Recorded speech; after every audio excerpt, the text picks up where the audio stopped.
I had to be part of the pregame, the pre-SOTU, the pre-State of the Union. I could not say, oh, I'm going to wait and wait till I hear what he says. He says, what a great economy we have. Yeah, and my utility bill was, again, close to $800 last month. Look, we do not have a great economy. There. That's the State of the Union. I did it in about 3 seconds. Annie Borowitz had a great line about how after redactions, the State of the Union address of Trump's would probably be about 17 seconds. That was funny. And I like to point out that I hope that his State of the Union address, maybe he can write from the outline of the, the Epstein birthday letter, very short, almost like poetic in a way. Maybe the best writing Donald Trump has ever done, especially the drawing there, the way he signed his signature. I just want to put that up there because I don't have copies of the State of the Union address, but I do have, this thing, that thing. I have that thing. Hey, I'm Emil Guillermo, Emil Amok to you. Welcome to my Takeout, my Emil Amok's Takeout. I just want to talk about the State of the Union because, I could say this all the time, right? I mean, some people aren't going to go there. You should go. I think you should go there. Should you have antics? No, but you should just say, look, we know it's all a lie. We know the economy's not great. And just, and I think it might be good entertainment to see what he might come up with. I'm looking forward to it. I think the biggest bet is maybe how long he's going to go. He says he's going to go, what, about 90 minutes? Or no, he says it's going to be at least an hour and a half. No, he's got to break his own record. I mean, he's got the record right now, which stands at 100 minutes. And if you look at all the different speeches between Trump and Clinton, who is the next most at 89 minutes, and then 85 minutes, and then Trump had 82 and 81. I mean, between Trump and Clinton, two presidents who are in the Epstein files, they are the two most blowhardiest State of the Union address givers in history. So, of course, Trump's got to outdo his 100 minutes the last time out when he gave a speech. I think he's probably going to go at least to 101, 110, 105, something like that. I know. I think he's going to go 110. I think he's going to round it out. He'll have a clock. And maybe, I bet you, I wouldn't put it past him to put a crypto bet on Kalshi or something so that he gets money for going 110. I wouldn't put it past him. And that's just the way it is in America. The Trump America that he's carved out, not for himself, but for all his followers to say, yeah, if Trump can do it, I can do it. And that's why we have an ethical, amoral world. Not immoral, amoral world. Amoral democracy, because he gets away with it. Why can't we? Wrong attitude, but that's the way a lot of people are thinking. So Trump is speaking tonight. Will he tell the truth? Who knows? I doubt it. He's got all these big issues. His fourth State of the Union address. He's got possibility of war with Iran. Will he sell it? I don't know how he can sell it to the people. He's got to sell it to Congress. Maybe if he talks it out in a speech, he'll sort of cover two birds with one stone kind of thing, or two birds with one scone, as the vegans like to say. But we'll see. I mean, it looks like an ill-advised war. And the funny thing from the reports, his top general is saying one thing to him and another thing in private. That's how weird our democracy has become. So we've got the possibility of war in Iran. We've got the Supreme Court striking down his tariffs, and he's going to be looking at John Roberts. He's going to be looking at the Supreme Court justices who are there. I hope they're there. He's got the biggest audience, television audience, that he's going to have since the midterms. And we talked yesterday about how his ratings today are, compared to a year ago, 12 points lower. Everyone hates, no one likes Donald Trump anymore. And if they do, I like, they like the fact that he's amoral. They like the fact that, he's lawless, because that gives them, green light to, you know, if he's lawless, I'm such a low level lawless person, I can get away with anything, right?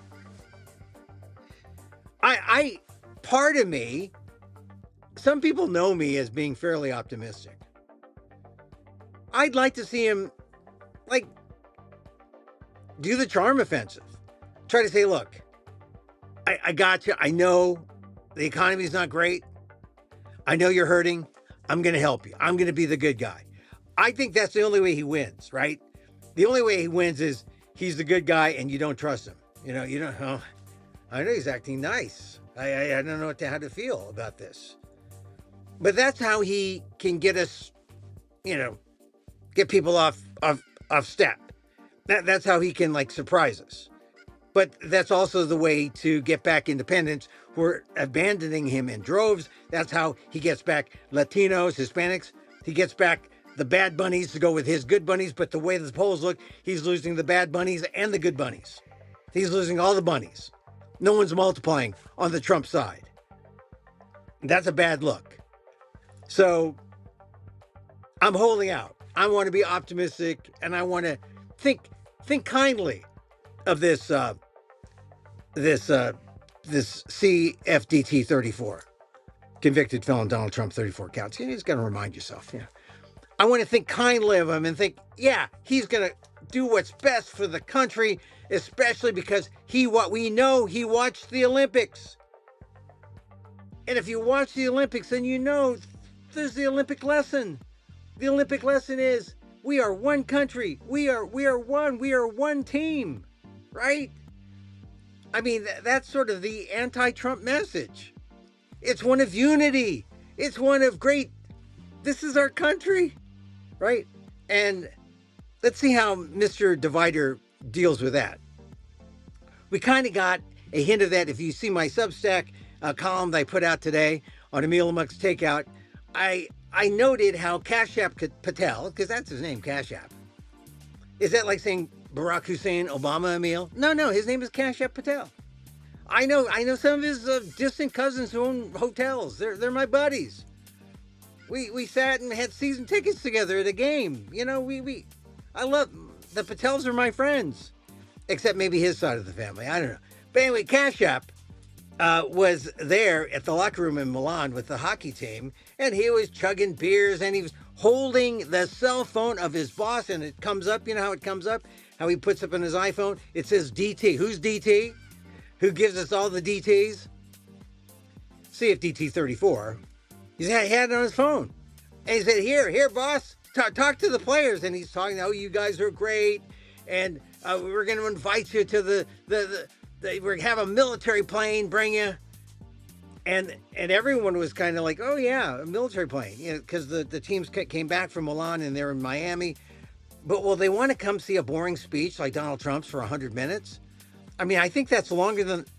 No, it's not. It'll only feel longer than a hockey game.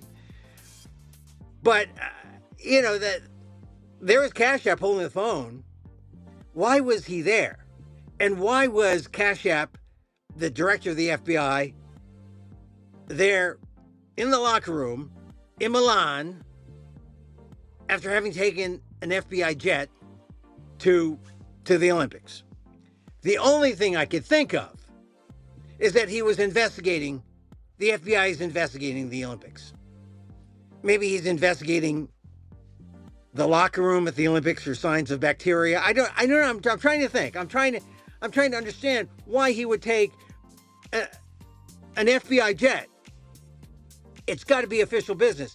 It couldn't be just to hold his cell phone that says DT and have DT, CFDT 34, full name, have him speak to the winning gold medal hockey players. I mean, gold, that's Donald Trump's favorite color, gold.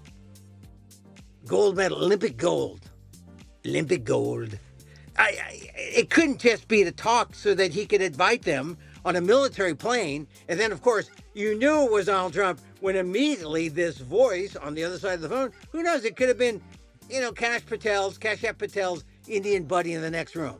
You know, is the reception that good in the Milan Olympics locker room? I mean, you got to wonder.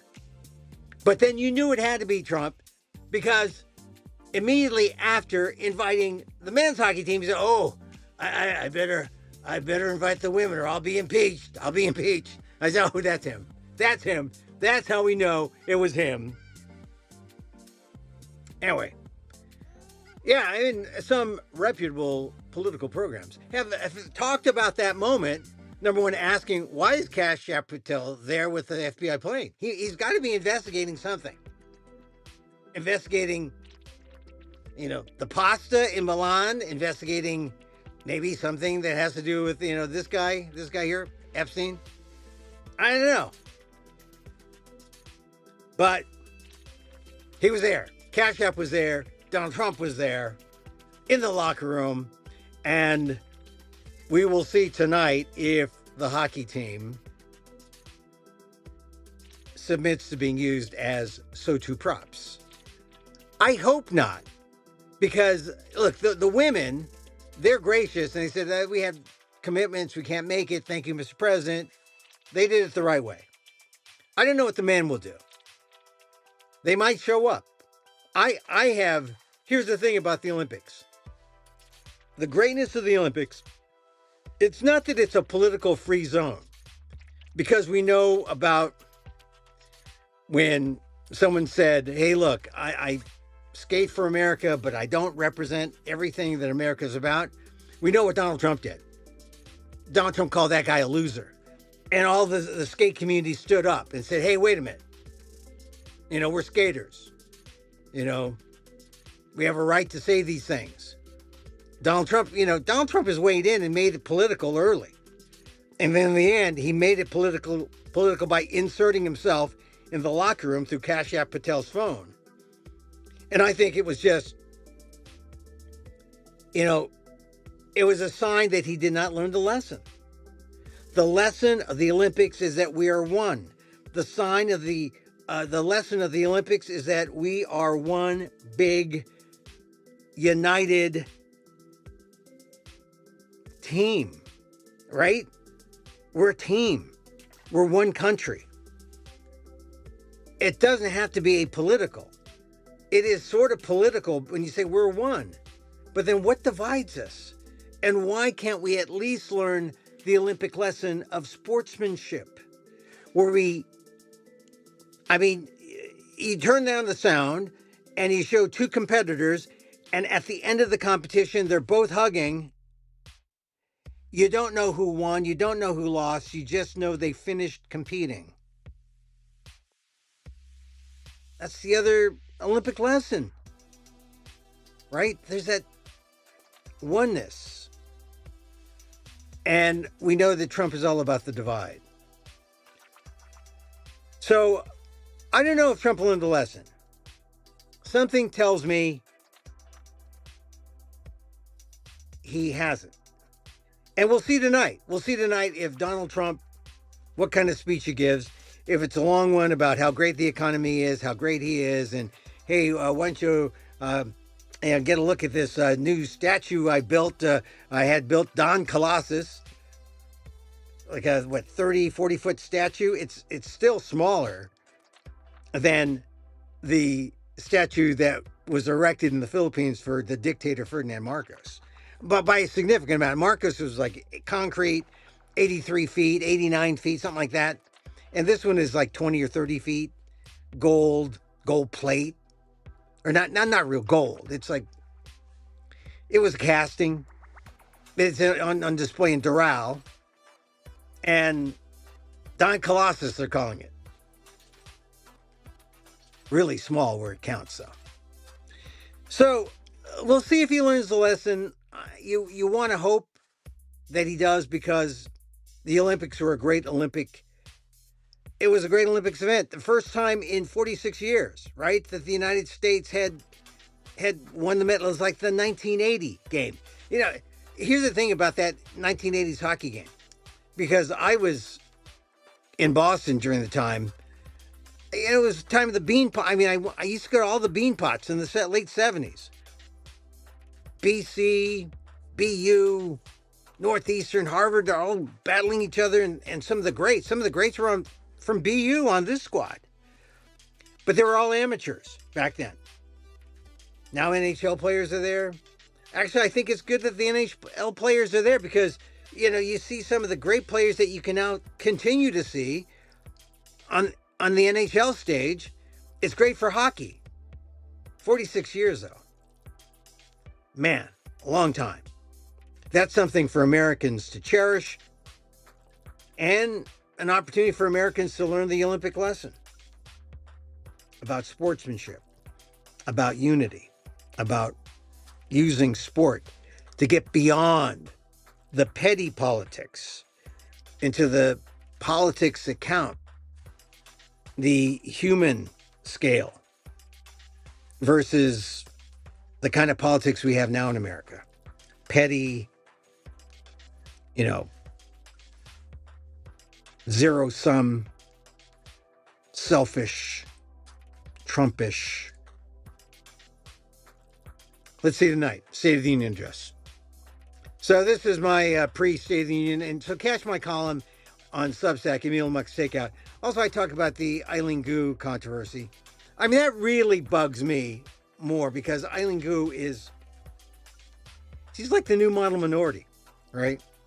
Hey, I got an Asian face, but you look at me, you question my loyalty. Hey, I am going to the highest bidder.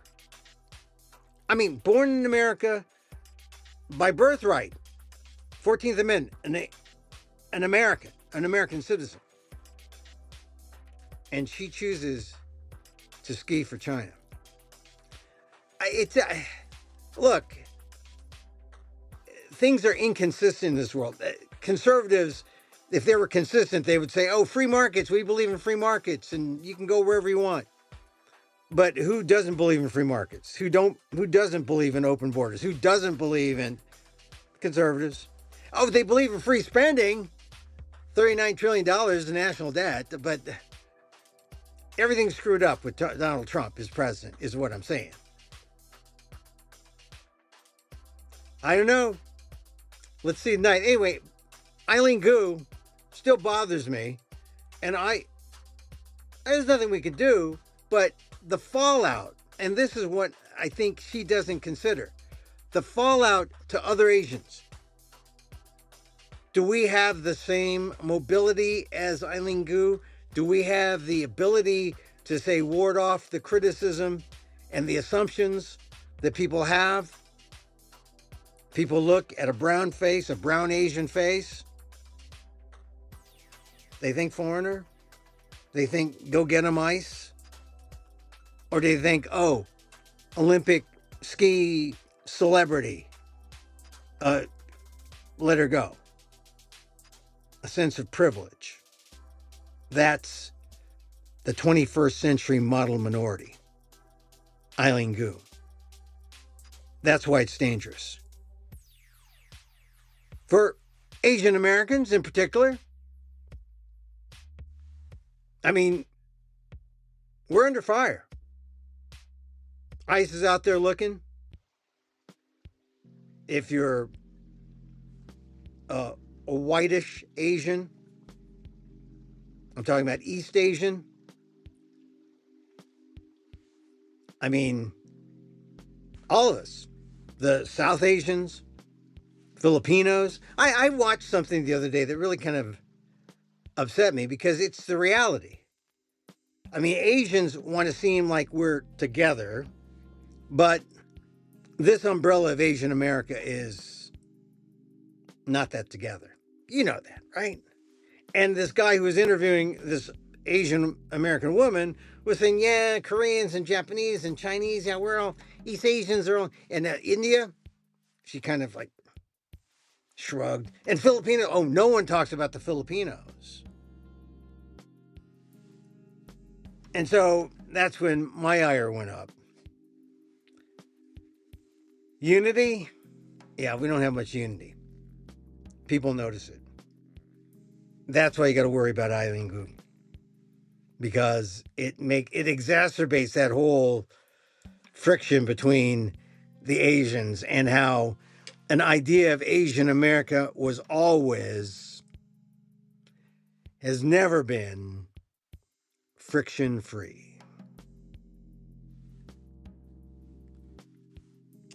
So, let's get off Ailingu. Ailingu. Let's get off her, and talk about the other thing about today. That really why I wanted to come on is because this is the 4th year of the invasion of Ukraine. I mean, have we forgotten? Have we forgotten that it is an invasion? That it isn't a war? It's a war between two countries, but only because Russia invaded the sovereign nation Ukraine. And I remember when it happened 4 years ago, and people started getting out the Ukrainian flags, and I swear every time I go to New York, at least a few meals over at Veselka, the Ukrainian restaurant. I love the East Village, but I love that restaurant because you can get vegan borscht, you get vegan latkes, and you can eat Ukraine and support Ukraine just by being there. I was just there about a month ago, and I had what I have. I think I had something vegan there. There's not much, but there are some things. And I just thought it was important. If I have a meal outside in New York, because, I'm trying to save a few bucks here and there when I'm there on an extended stay. Yeah, Veselka for Ukraine. So this is the 4th year, and I have saved this. This is dated February 25th. It's the Friday. It's the day after the start on the 24th. War in Ukraine. Russians push into outskirts of capital and bombard country as deaths mount. I've been saving this. First of all, it's not that I love the Times, but I love newspapers. I love the news. The lead. The Russian military plunged into Ukraine by land, sea, and air on Thursday, killing more than 100 Ukrainian soldiers and civilians, and ominously touching off a pitched battle at the highly radioactive areas around the Chernobyl nuclear reactor that melted down in 1986. That was the lead. Michael Schwartz, Eric Schmidt, and Neil McFarquhar. War in Ukraine. That's how we found out about it. This is a time when they're still delivering to my step. They don't do anything. They send it by post. I get the Times a couple of days late. But I've kept this thinking that, this isn't going to last long, right? 4 years. This war has a college degree. I've been wondering about this. I've been wondering, when will the day come and it will end? And I think the last thing I saw Zelensky say yesterday was he hopes that the U.S. is still on its side. Because we've been wavering. The United States has been wavering. Sucking up to Vladimir Putin. And then essentially carrying Putin's message to Ukraine as, hey, here's your conditions of surrender. I don't know where we're going to go, but I hope Ukraine is discussed. And right now it looks like the Europeans are ready to back Ukraine with a loan, give them a loan. But I think this is another step in the direction of understanding that the United States, at least at this critical moment, and at least when Donald Trump is at the helm, is an unreliable ally. That will come clear before tonight's speech, because tonight's speech, everything's going to be great, right? Donald Trump's the greatest since George Washington. Economy is great. Foreign policy, great, great, great. He won't say anything about the economy, but more than almost 60% of the people, according to polls, would like to see him address the economy, want to see him address affordability. Will he do it? Probably not. Not to our liking. Only 2% want to see him address foreign policy. I bet you this is a very foreign policy oriented speech because it's safe. No one wants to hear it. They tune out. He says what he wants. He gives his pile of lies along with what pile of truth he can come up with. He speaks for 110 minutes, wins the Kalshi bet, and voila, State of the Union. 3 more years. They say this is the biggest audience he'll have before the midterms, and it may well be. So you know, he's going to lay down the framework for why the Republicans should maintain control of the House and the Senate. But I think the polls revealed early in the week on Monday show that Americans are tiring of an incompetent presidency that ignores empathy of the American people's lived experience. That makes a difference. Makes a big difference. So we covered all the topics, I think, pretty much. Hey, check out my Substack where I talk about the Olympic spirit. I think the Olympics is a powerful thing. And boy, you know, he could have used it. He could have used it to unite the country. And there's still time, right? He could still say, oh, Stephen Miller can say, hey, Mr. President, here's this guy, Emil Amok, say, talk about unity. And I think we're going to add a few more, little red marks here, additions to your speech. There's still time. I mean, why not, right? He could do that. Will he do that? Probably not, but he could still do that. He could still do that. Definitely could still do that. All right. Let me talk about my show, my live in-person show. 69 Emil Amok. Oh, not Emil Amok 69. No, 69 Emil Amok. It's the same backwards and forwards. It's at the Rogue Festival in Fresno. Fresno, you say? You're making me go to Fresno, Emil? I'm not making you go to Fresno. I'm just saying, should you want to go to Fresno? Tickets are very inexpensive. Friday, February 27th at 7 p.m., I'm there. Saturday, February 28th at 2 p.m., I'm there. Sunday, March 1st, oh, we're making it a 3-day weekend. 5 p.m., I'm there. And then Saturday, March 7th, 12:30 p.m., I'm there at the Rogue Festival. Where is that, Emil? Well, it's at the Fresno Arts Annex. Fresno Arts Annex? You mean like they're annexing places like Greenland? No, it's just a regular annex. Fresno Arts Annex, 814 East Olive Avenue. The Tower District. It's a great place to be. Come see it. Come see us in the Tower District. Get your tickets at FresnoRogueFestival.org. Or, let's see, you can scan this QR code. Can you see that QR code? Does it scan? Scan that QR code if you can. Or you can see the scroll. If you're watching me, the scroll there says where you can get tickets by going to Ticket Leap. Let me put that up there. And it's a Fresno Rogue. Tickets are very, ticketleap.com. And go to the Fresno Rogue Festival. Or go to FresnoRogueFestival.org.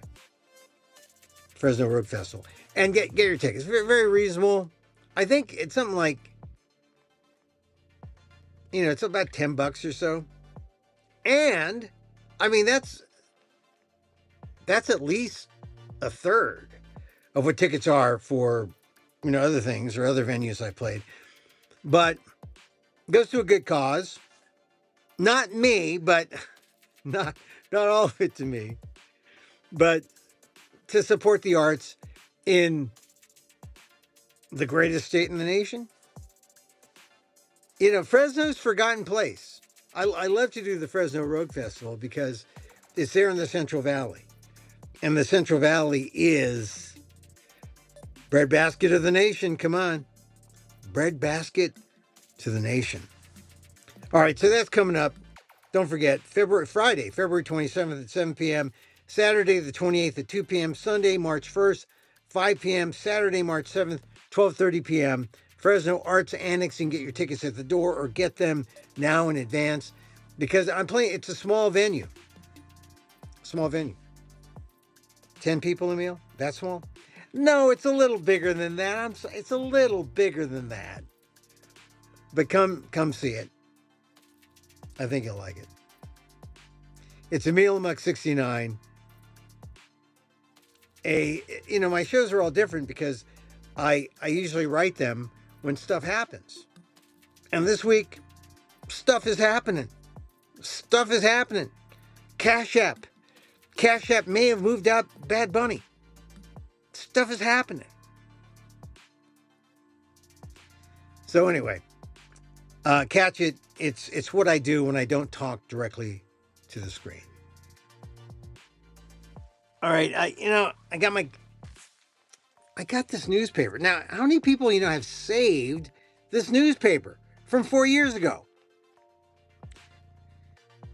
Not to reveal my pack rat tendencies, but this was an historic paper, War in Ukraine, and it's still going 4 years. It's got a BS degree now. The war. All the political leaders have failed, but the war has a BS degree. All right, we're going to end here. That's it for our pre-show, our SOTU pre-show. If I have something to say, I'll pop up. So you should subscribe to this wherever you're watching it. I may pop up and say, he blew it. Or maybe I'll say, what a great speech. He felt empathy. It's almost as if, Melania, I don't know, reminded him that she was an immigrant. And he liked to F her, so why didn't he F the other immigrants in the same way? The nice way. Anyway,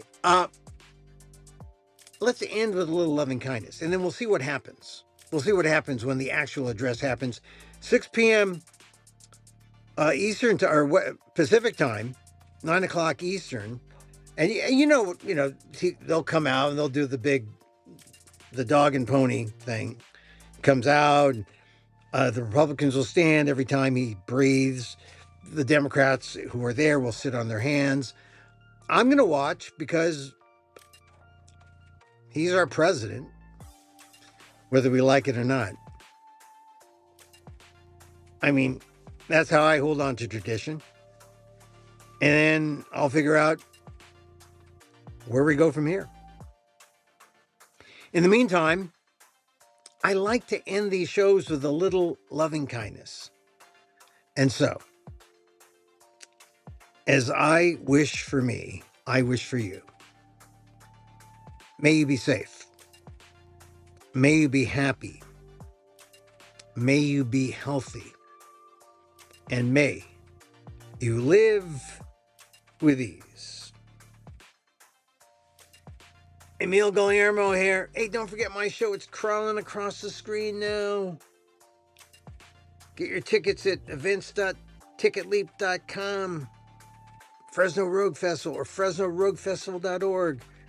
Or go to my website, amok.com, and get all the places where I'm going to be in the coming weeks. Emil Guillermo here. Emil Amok to you. Till next time. Mahal